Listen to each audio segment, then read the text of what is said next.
Okay, here we go. I believe we are live. Welcome, everybody. Welcome. Let me make sure I am also recording. Where's my record button? There we go.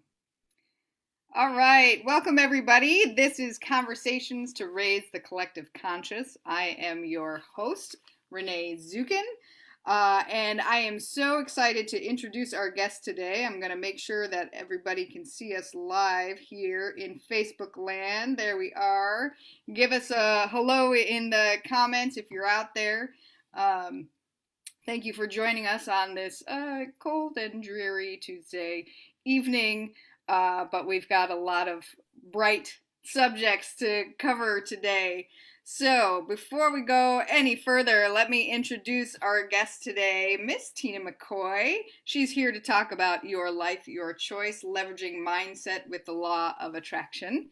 And I am so excited to be here with Tina today. She and I have had many wonderful conversations, but let me just tell you a little bit about her. Tina is a lifelong Iowan whose beginning was in the farming community. Tina perceived as a child our visceral connection with nature and the important power of connection with all that lies between earth and sky and the beyond. I love that. Guided by her active curiosity and inquiring mind, she has explored human development from a different lens, including the sciences and spirituality over time, which is one of the reasons why I love her, because you know me, science, spirit, it's all, it all blends together. In her studies, Tina has discovered that there are many ways to be the master of our fate, as there are people, and we live in a time rich with discovery of what's possible to help us achieve our very best lives. By engaging in our inner guidance system and the power of the law of attraction, we are destined to live glorious lives of which we are the masters of our fates. Welcome, Tina. Welcome, welcome. Thank you, Renee. It is so great to be here. I've been looking forward to this for some time. It's finally arrived. I know it's here. It's here. Yay! Hooray. So I just want to say right off the bat, I am so inspired by the things that we have talked about previously, but especially today. Um, Life has not been easy for many of us, and we're kind of a bit of a broken record. Oh yes, Corona. Oh yes, quarantine. Oh, all the things, right? Mhm. But it's still here, right? We're still living it, and especially as the nights grow longer and it gets a little colder here in the Midwest. Mhm. Sometimes it's harder and harder to remember the things that we can control and the choices that we have and that the joy that is possible. So I'm so glad you're here to help us all remember. Well, thank you. Thank you so much for this opportunity. This is like one of my favorite conversations to have with friends and people of the heart that share the same kind of belief system and helping to grow and explore. So yeah, like you said, with the corona and there's just so much going on out there. And sometimes I think it's easy to forget that we can take a step back. That is life. There's always something. I think about Saturday Night Live, Rosanna Dana, Gilda Radner, her character was like, it's always something. And I think that is one of the pieces I use with myself to help me reground every day. It's on a scale, but there's always something. So what can I do about it to stay centered, to stay in that space of happiness and joy? Because to me, the bottom line of all of this that we do is we're here to have joyful experiences and to help others experience their joy. Oh, I love that. I love that so much. Yeah, the the centered, the joy, the ease. I love that you pulled in Gilda Radner. She's one of my favorite Mm. people. And side note, my mom actually did some work with her in college. Oh, Uh, okay. anytime, University of Michigan, go blue. I always have to just plug that.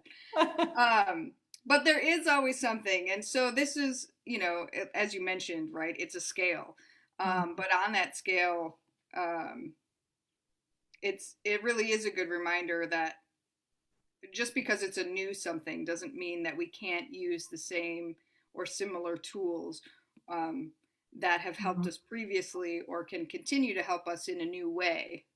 That's an excellent point. I'm really glad you brought that up because maybe it's a reading, it's a book you read 10 years ago and it helped you at that time, or maybe not so much, but sometimes revisiting, really being mindful and sitting down and taking out your different tools, your helpers, whatever you want to name them, because I don't want us to ever get hung up on names. Whatever it is, there's something about the intentionality of sitting down and unpacking that for yourself and calling upon that. And I think, when we surround ourselves with that mindset, that and this is where it goes to the mindset around growth and fix. Carol Dweck's work is one she's at Stanford University. She really put enough text around it for people, especially in the educational community, start understanding when teaching students where the students are so they can start having some breakthroughs with those kids. Well, we can certainly apply that to everyone's daily life. And I think we all have those people in our life where we say, oh, that's just Sam. That's just the way he is. He's never going to change. That's Sam's choice.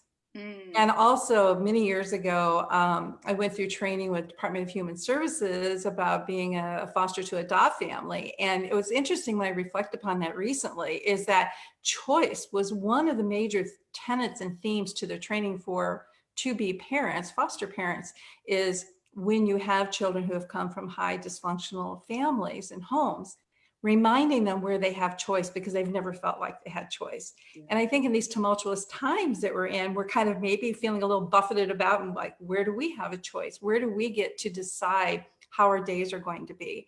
And there's so many ways that we can do that for ourselves, from our very first thoughts and what we see, what we position to have available to us first thing in the morning. Mm. Which could be like little affirmations we've written on a Post-it note and stuck on our mirrors so we see it first thing in the morning or at night before we go to bed.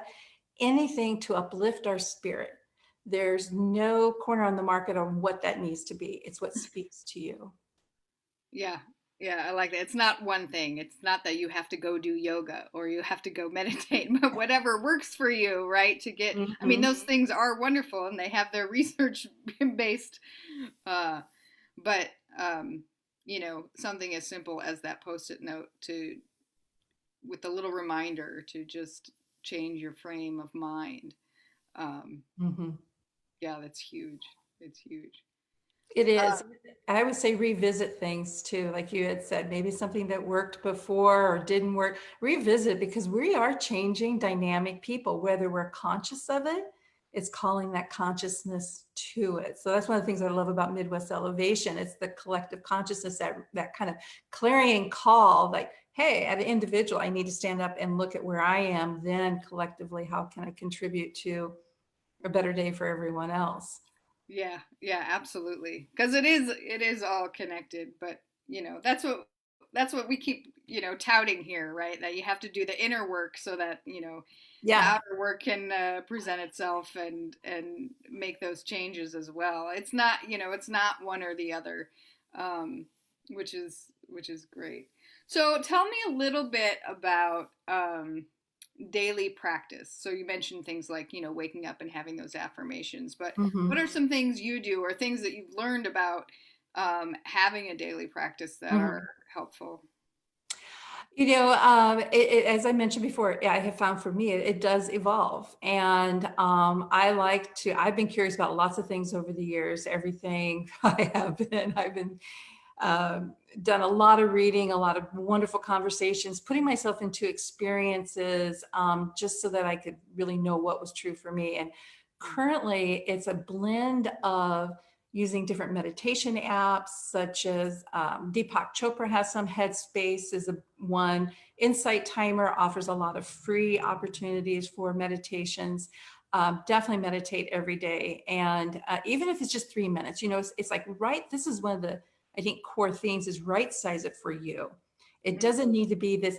I know for me, once I start to think like, oh, that's going to be a chunk of time and investment, I can easily turn my back on it and I'm shortchanging myself. So um, even if it's just for 3 minutes, 5 minutes, you'll find every day you need to be a little fluid with yourself. So the meditations, different readings. I love John O'Donoghue, who had been an Irish, I think, mystic, and he was a poet. And his Book of Blessings is something I've been dipping into. And David White, I love poetry, but also prose, like Barbara Bradford Taylor, who is a minister in the US, and she writes really mindfully.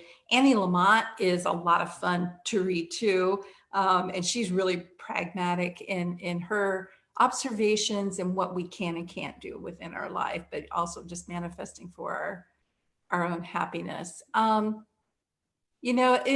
for me, some of my daily practices is a reminder. I think the old term about being a type A personality really probably did describe me quite well in my career. So it's really just ratcheting back that gear to slow down. And I'm mindfully telling myself to take that breath, to stop, to observe. I don't have to absorb it, but I can observe it and see what's really there before me and just let it be. There are other tools too. I've recently have started exploring using different cards for readings, for messages, to see, what comes through for me in that. That can be super pragmatic, or it can also be very mystical, and it can be beautifully a blend of it, which is a lot of fun. But I'm the one who gets to interpret it. And I've also been doing a lot of journaling. So, there's just different things about, I have a little more time right now because being at home, like a lot of people are right now. And then various podcasts as well. So those are some. I love that. How about you? What are you doing every day? Because you've got a full plate. I do have a full plate. The one thing I definitely have been doing more of is not picking up my phone as soon as I wake up. That was a habit I was getting. It's pretty soon after, but I'm working towards a longer. But what I'm noticing is in that time where I just wake up, when I'm sort of still kind of remembering what I was dreaming about, but it's fading, and I'm, hearing, the birds outside, or I keep my blinds open by my bed so I can look out, and see the trees and and the nature in the backyard, and I just try to focus there before the rest of the world kind of interrupts. So that's definitely a daily practice that I'm getting into. I also have started pulling cards more often than not.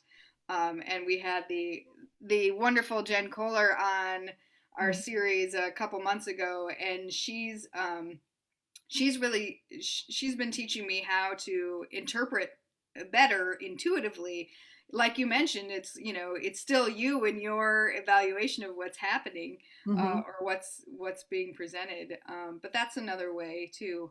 And Eliza David, she's another tarot lover. She was here talking about all sorts of stuff. But she's another person that I've gotten a lot of motivating information from, and just really learning how to. I used to think, oh, the cards are these things that, they're like there was something psychic or not, or like something outside myself. The cards are going to tell me something I need to know. But really, that's not it at all. It's, it's the presentation of what kind of your higher self or your inner knowing is really trying to show you. And it just gives you a concrete way to do that. So that's been really fun to do that. I like it. It is. There's so much there. And, depending on your own belief system, you can, I think, from lots of different walks of life, call upon a higher power.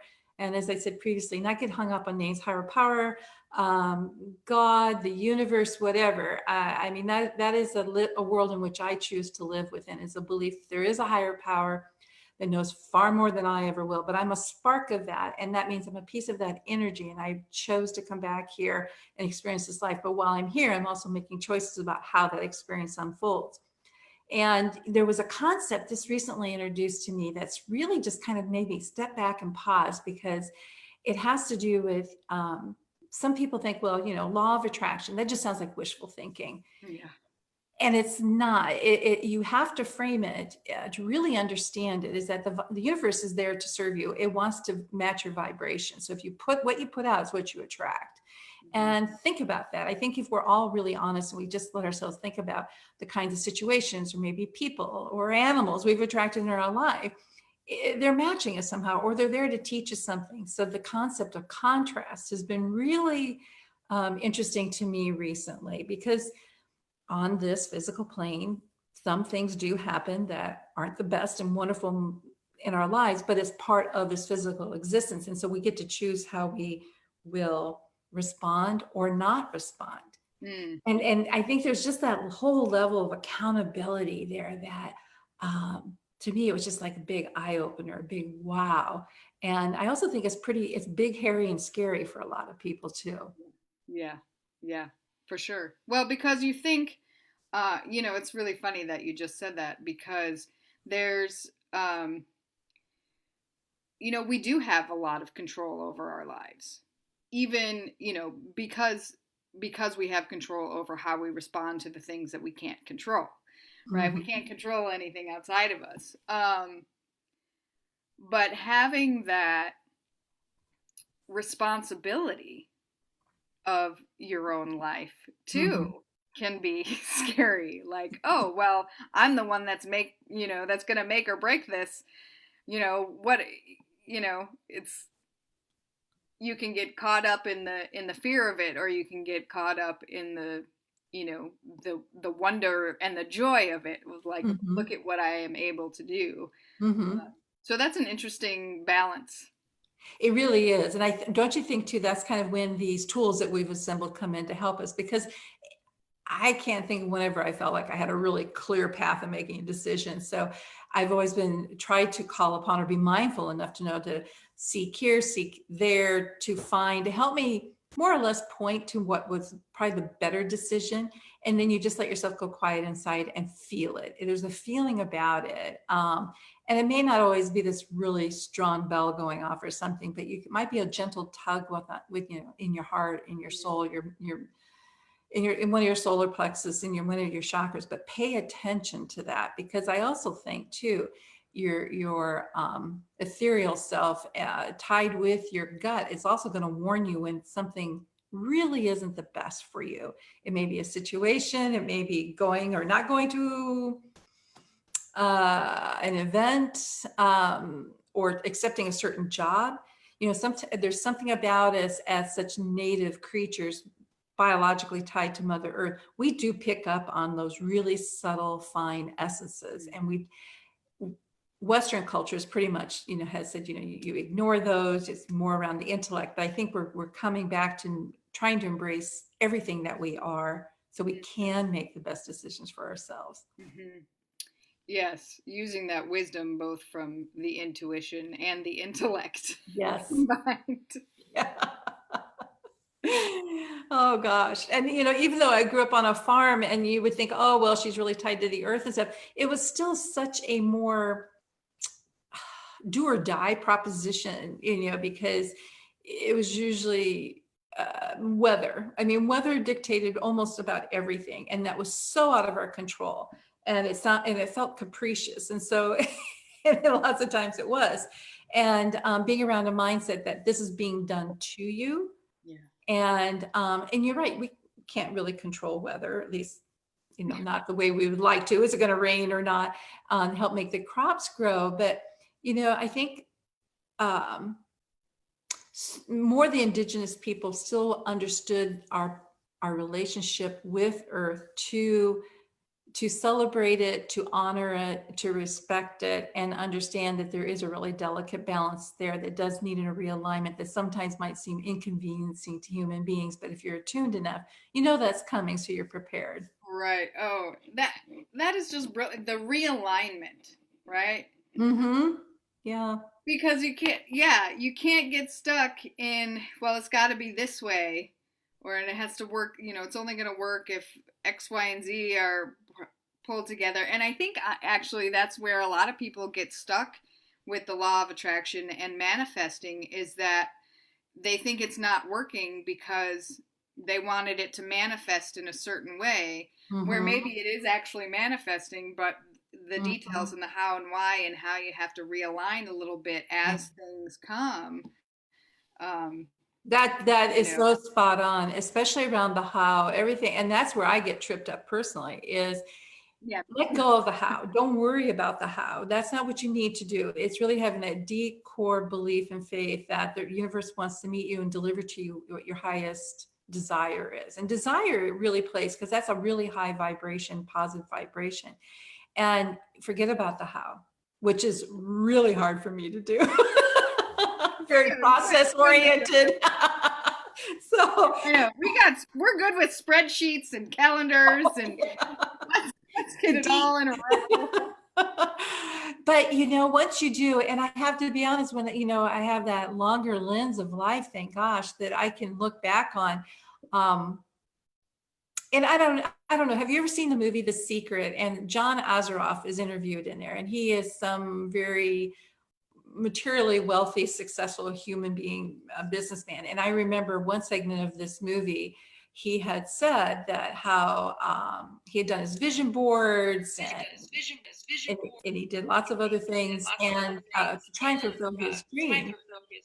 And then he packed everything away. He moved to a new home. 5 years later, he's unpacking his vision boards, and his 5-year-old son comes in. He goes, "What's this, Dad?" And he pulls out a vision board, and he sees he's living in the house he dreamt of 5+ years before.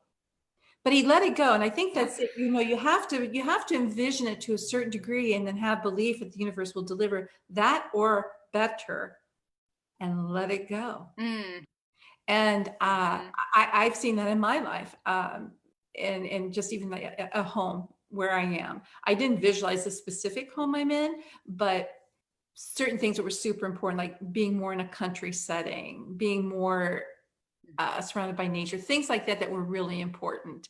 I'm like, oh my gosh. And I think that's it. We have to take that step back and recognize that it, it did. It really did. I Yeah. believed it would, and it did. Oh, Yeah, it's amazing, and it's the small things and the big things. I think somebody was talking recently about how some of us are really really good at manifesting the small things, um, okay. but but but harder to manifest the big things because they're harder to believe in, or harder, the possibilities are harder to envision if you've never, like in thinking of terms of like I can manifest a free cup of coffee, no Mm-hmm. problem. Oh, I mean, um, but like $1 million, well, how would that ever happen unless I'm, working 80 hours or I have, the Yeah, right connection and the right, these sorts of exactly. things, because That's we the get how. caught That's up in trying to get it caught up the like, how. yes, I want that $1 million, but how is that going to? And then we really talk ourselves out of it. And that's where I love Jack Canfield so much. He was one of the originators of Chicken Soup for the Soul. And he loves, I think, telling that story. You can see it. He's just like, he wrote down this check that I want $1,000. I think he taped it to his bedroom ceiling. So he looked at it every night before he went to bed. And he saw it first thing in the morning. And within a year, he got so close to that amount, but it was a series of events that he allowed himself to go and do and be present and be open and available and not really focus too much on the how. He just set the intention. And I think that's the kind of the tricky part, is setting the intention, putting just the right amount of belief and faith and effort to a certain degree behind it, and then believing Yeah, it's going to happen. But then it's right. like that duality of keeping that enough awareness. So when it does, I think that is really important, to be appreciative and to thank the universe and for manifesting that for you. Mm-hmm. But why not? I think for me, that's a big one. It's like, well, why not me? Or if not now, when? And it's almost like do you ever feel like you got to give yourself permission to Oh want yeah. what you want, to desire what you want to desire, and shut that little critic off from saying, well, who do you think you are? Or Oh why yeah. should I you do that get that? I too. grew up with Yeah. people who would say, you don't deserve that. Well, Yeah. no, why not? Right. Well, and that's good. And I think, honestly, I think especially for women, that's a difficult thing to believe in. Well, why not? And not that we're undeserving, um, but that it's selfish to want Yes. more. Um, Even though, at the end of the day, many of us, want whatever it is that we have, we also want to give. So, Hmm. there's that's how I keep thinking about it, right? The more I get, the more I'm able to give to others. So, Absolutely. And I think that is a really big piece of law of attraction that I don't think probably gets enough focus on it, is that there's a reciprocity always at play. So you shall receive, so you shall give. And being aware that you will do that. So, and maybe women, you're right. I think we're so good at thinking about others first, putting others first, giving and giving and giving. The well does run dry. And so I'm wondering, when I was thinking about our conversation today, and I remember raising my family and working full time, and and it was a job that required a lot of travel, and I loved everything about it, but boy, I know I got tapped dry, and I wasn't really good at that time carving out even little moments for myself, even though I knew I needed to.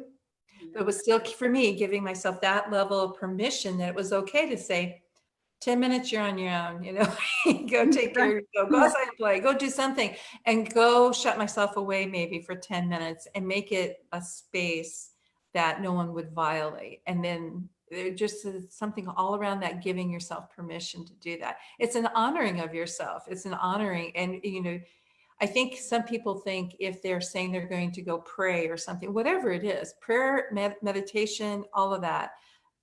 Remember, we're a model for our kids, especially our girls, our children. And they will be absorbing that like little sponges, what they observe us doing and not doing. yes, yes, I do. I absorb it all.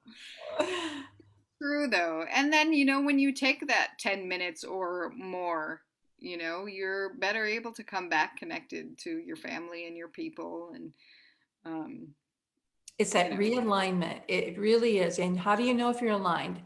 That was one of like the big questions for me. Was like, well, how will I know? How will I know?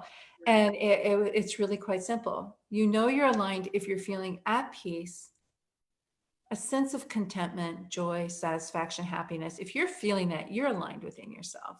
Mm-hmm. And so it doesn't have to be these big aha moments. It's Right. usually, it's more that, just that kind of like deep satisfaction, contentment within your heart and soul. And like, all's well within my world. There's nothing that is going to rock my boat right now. Yep. Mm-hmm. So beautiful. I did want to come back to something you had mentioned when you were talking about Jack Canfield, Mm-hmm. and that was the amount of, you had mentioned something like, and some effort. And that's the other thing is like, we don't just say, I wish for this, I'm going to put it over here, and then I'm going to sit and wait. Right. But the key that you were saying was not that there were specific things that he was necessarily doing to get that end result specifically, but Mm-hmm. that he opened himself up um, to the opportunities that came to him, and Exactly. and tried it out, or was in a place where it wasn't sort of a unilateral focus, but Absolutely. That's my understanding, having read and listened to him a number of times. He couldn't have manufactured what, once he made his mind up that that's what he wanted and that was his intention, opportunities started to present themselves. And I think that was it. He had enough awareness to say yes and then see mm, where that one took him to, not knowing if it was taking him to his ultimate desire that he had stated with his wife about how much money to earn within a year. Um, and sometimes we have to say no to things too. I think it's just important to know that too, and especially for women, be honest, because where you so is saying yes, yes, yes when it's more called. But what I'm saying is it's a little bit different distinction there. Yes to opportunities and really being able to assess that for yourself. And it might be a great opportunity, but maybe the timing's not quite right.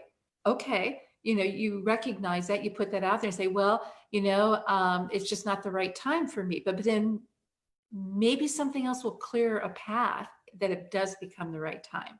It's Mm, just that belief and faith in that it's going to come through for you, because the universe has no reason not to come through for you. mm. Can you repeat that? I'm gonna write that down. I need that reminder today. Oh, I need all the reminders I can get. And it's been such a fun, joyful journey. Not always. I mean, life, for everyone hands out different, there's the sorrows, and there just are. There's the little ones and there's the real big ones and all the other ones in between. And I think, this past year, we've been visited by a host of sorrows. But they are opportunities too to see, what do we do with them? How do we internalize them? What do we give back? What does that call upon for us? For myself recently, I've been trying to look more at what I call my shadow work within myself. What still needs the light shown on it? And Renee, when you shine that light on, it's like, why was that ever something I was fearful of or ashamed of or Yeah. embarrassed about? I think that actually this is on the path to healing. And when Mm, we're more in a healing state, we do better in service to others and to the mhm, world. mhm. Absolutely. Yeah, that shadow work is no joke. It's I know. One of my favorite sayings is, it's all an inside job. yeah. And it Oh, is. that's perfect. It really is. It really is. But I like how you mentioned that it becomes less of like it's less scary than you thought it would be to go in there or dig down into those things. Mm-hmm. I certainly think about the things that um, that the dark side of ourselves, um, and not that it's anything like bad or evil, but it's those emotions that are hard to carry, that embarrassment or shame or even things like jealousy or Mm-hmm. um, you know No, I, sort I hear you. I do. And I know for myself, one of the things when I started to think about and look at those a little bit more, what I started to realize about me is it was coming from a feeling of lack and scarcity within myself. And once I was able to frame it that way, for me, it's like, okay, do I really still believe that? Was that a belief that still serves me to this day? Beliefs are just thoughts. We of can walk away from them, we can reframe them, we can reword them, we can totally discard them, wish them well. They serve their time and place and let them go. But I think when the rhetoric that we're externally exposed to is one of scarcity and fear, I think it takes almost more consciousness to be aware that that really isn't where you want to be, and it's not serving you and others well either. absolutely. But I don't know. I find there's a lot of people out there buying into it. People I'm surprised that are, but I think it's because it's been so unrelenting from so many different Yes. angles today, right? Yeah. Yeah. Yeah. Well, and it's habituated, like Mhm. these long ingrained ideas, that there isn't enough out there, or um, that lack mindset. Um, but it's shiftable, it's changeable. It is. See, right there, that's like a key, isn't it? It's like, and then it becomes a choice. I can choose what's my mindset. Is it one of fear, lack, scarcity, um, less than, all these kind of pejorative negative terms? Or do you want to flip the narrative? I mean, in sometimes That seems so scary too, but I would challenge anybody listening, just take even a little piece of paper and start jotting down what your belief is and testing it. Is it still serving you? And if not, how would you rewrite it? And then you're going to feel the truth of whatever that is within yourself. It doesn't need to meet anybody else's standard litmus test. It has to meet just your own. Yeah, that's the key. That is the key. Oh, love it. So tell me, um, tell me about your new project because I find, we've talked about a lot of things today. One thing I love about talking to you, Tina, is you have so many resources at your fingertips. You've mentioned authors, you've mentioned, podcasts, you've mentioned all sorts of things, educational learning tools, all these things. And I know that that's something that you have been building yourself over the years, but Mhm. also that is one of the, reasons we love to connect, and you connect with many others and get them connected to things that are uplifting and can help you learn to shift that mindset. And so you've decided to put together a little project, a little Yes, yes. gathering And place. I think, just having this opportunity, knowing we were going to have this conversation can't come up. It was something that uh, felt right. And so it is utilizing social media. It's Facebook. It's created a Facebook group called Gathering Place. And my thought was there are lots of different avenues and points to connect with people, but this one's going to be, it is a private group, and I want it to be a safe place where people can go either if they need that word of encouragement or they have something that they've discovered that really just was a linchpin for them for their day on some kind of core concept or really pivoted them to share it. I've created just different little spaces, if you will, like alcoves you can step into and maybe get some refreshment, from different sources. Ones maybe you're aware of, but maybe some that you're not. And then it's going to, whoever's accepted into the group can add to that. Because I think it needs to be one where there's a lot of respect and honoring of our own paths, where we're coming from, and knowing that it is a safe, sacred place that we're going to share with each other, and it will stay within us. And a personal hope would be, as time continues to go on, that someday we can all gather out at a park pavilion or something and share some food and drink and meet each Right. other in person. But for now, we have this beautiful opportunity to really use a virtual space to connect. I know that's one of the things I'm missing the most is connection. And I think that is something I didn't realize I ever took for granted, but we do because it's just part of life. But boy, when it's diminished, it leaves a gap. So maybe this would be one more little piece to help fill the gap for some people and feel not so alone or supported. Um, and it's also a place just to go and have some fun with each other too. I think we need more fun, more laughter. Maybe, Yes. maybe we need like a stream of what are you watching right now that brings you laughter, or what Oh, do you yeah. so That yes, would be I would great. welcome anybody who's listening, if they're interested in, you can search on Gathering Place. The word "the" is not there; it's just Gathering Place. And And I'll put the link too in the comment thread oh, under the video too. I'll put that when we're done here to make sure fantastic! so people can click on there. I'm just so appreciative of the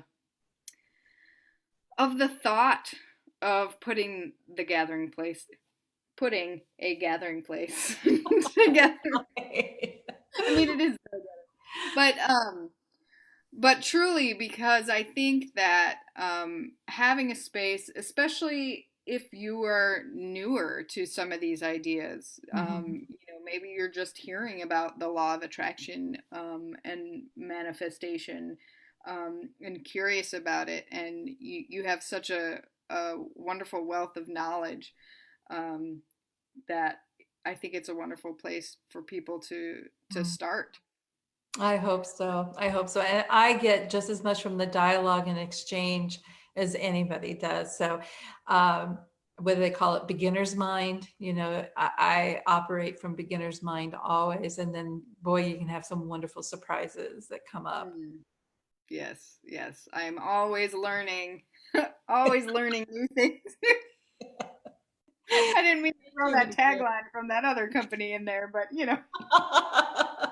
but it's true. It's It's true. true. It We is. are always learning. And if we're not, then we're doing it wrong, right? I don't know what we're doing, but yeah, I think life's a lot more boring if we're not thinking about, hey, what's around that corner? What's coming up next? Yeah, yeah. So much good stuff. Well, Tina, I am so grateful to you for being here and having this conversation. You have been a light in my day for sure, and I appreciate that so much. Yeah, Bert says yes. Add a laughter unit. Oh, I love it. The laughter unit. Hey, thank you for your friendship and this wonderful opportunity. And please continue to do this work around Midwest Elevation and everything else that's spawning off of it as well. So thank you for being the light to me and so many others within our community. Thank you. All right, we're gonna say goodbye to Facebook. Goodbye, Facebook.